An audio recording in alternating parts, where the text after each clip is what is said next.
तो guys 10 million होने की खुशी में YouTube ने भेजा है मुझे डायमंड बटन। तो देखते हैं डायमंड बटन के अंदर क्या है। और मैंने सुना है इसके नीचे, फॉर्म के नीचे रियल डायमंड्स भी होते हैं। तो देखते हैं कितने डायमंड्स मिलते हैं मुझे। आइए। तो गाइस हमारे पास है इसके अंदर एक पेपर, ये डायमंड बटन, इसको खोलते हैं। अरे बहुत भारी है भाई। ये देखिए पहला डायमंड बटन हमारा।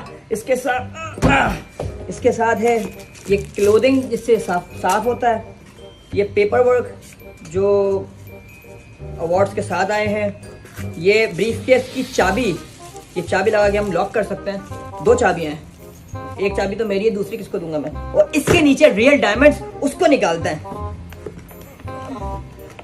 अरे ये तो निकल ही नहीं रहा।